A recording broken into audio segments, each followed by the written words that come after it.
জলপাইগুড়ি জেলা বিজেপির নতুন সভাপতি শ্যামল রায় দায়িত্ব নেওয়ার পর সোমবার দলীয় কার্যালয়ে আয়োজিত সম্বর্ধনা সভায় বিপুল উচ্ছ্বাসের চিত্র দেখা গেল।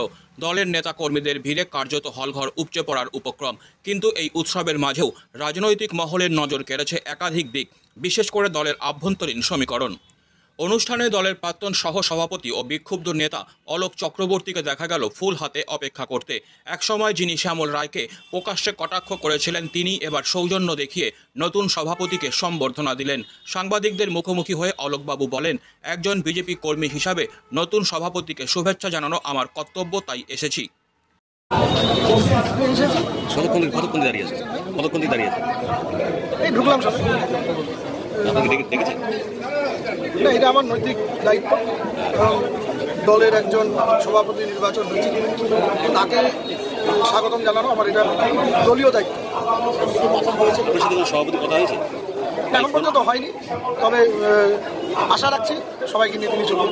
আপনি তো ক্ষোভ বিক্ষোভ আছে প্রচুর। দেখুন, ঘরের ভেতরে তো ভাই ভাইও কলহ হয়, কিন্তু সেই কলহ কখনোই এমন হওয়া উচিত নয় যে পাড়া প্রতিবেশীরা তার থেকে ফায়দা তুলবে।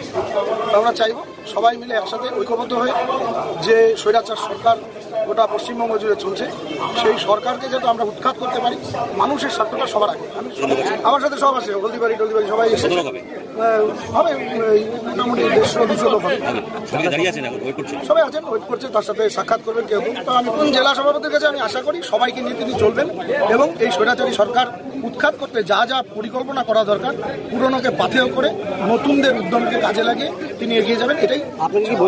অন্যদিকে শ্যামল রায় এই প্রসঙ্গে কৌশলী উত্তর দিয়ে বলেন, আমাদের সভায় আপামর জলপাইগুড়িবাসী এসেছে, এখানে অনেকেই এসেছে, তবে ব্যক্তিগতভাবে কারো সঙ্গে বিশেষ কথা হয়নি। আপনি তো দেখলাম আজকে অলোক চক্রবর্তী আপনার কাছে আসলো, আপনি তো জড়িয়ে ধরলেন। সম্বর্ধনা সভা, সেই সভাতে জলপাইগুড়ি আপামরবাসী এখানে এসেছে ভারতীয় জনতা পার্টির কার্যকর্তাদের সঙ্গে, আর সেখানে সবারই স্বাগতম আমরা ভারতীয় জনতা পার্টির পক্ষ থেকে। এখানে অনেকেই সব এসেছে, ব্যক্তিগত স্তরে কারোর সঙ্গেই কোনো কথা হয়নি। নাম প্রকাশিত হওয়ার পর ক্ষোভ প্রকাশ করেছেন? আমার জানা নেই। তো যাই হোক, সবাইকে নিয়েই চলবেন। ভারতীয় জনতা পার্টি সর্বদাই সবাইকে নিয়ে চলার মানসিকতা নিয়ে চলে। আমাদের মাননীয় প্রধানমন্ত্রী যিনি স্লোগান আছে সবকা সাথ সবকা বিকাশ, এটা নিশ্চয়ই আপনারা জানেন। সভায় আরেকটি তাৎপর্যপূর্ণ দৃশ্য ছিল প্রাক্তন সভাপতি বাপি গোস্বামীর নীরব কিন্তু সক্রিয় উপস্থিতি। যদিও নতুন সভাপতিকে স্বাগত জানাতে দলের পুরনো অনেকেই হাজির ছিলেন, কিন্তু বাপির সঙ্গে তাদের কথাবার্তা ছিল নগণ্য। তবে তিনি যথারীতি ব্লক স্তরের নেতা কর্মীদের সংগঠন পরিচালনার নির্দেশ দিতে ব্যস্ত ছিলেন। রাজনৈতিক মহলে জল্পনা চলছে, সভাপতির পদে পরিবর্তন এলেও জেলা বিজেপির প্রকৃত নিয়ন্ত্রণ কি এখনও বাপির হাতেই থাকবে? অনেকেই মনে করছেন শ্যামল রায় সভাপতি হলেও বকলমে দল চালাবেন বাপি গোস্বামী। দলের একাংশের দীর্ঘদিনের ক্ষোভ ছিল পুরনো কর্মীদের যথাযথ সম্মান দেওয়া হয় না, এই কারণে অনেকেই দল থেকে দূরত্ব তৈরি করেছিলেন। এবার সভাপতি বদল ঘটলেও সেই সংস্কৃতি পরিবর্তন হবে কিনা তা নিয়ে সংশয় রয়েছে। এক কর্মী ক্ষোভ উগরে দিয়ে বলেন, প্রেসিডেন্ট বদলালেও যদি সংগঠন চালানোর পদ্ধতি না বদলায় তাহলে এতে লাভ কি?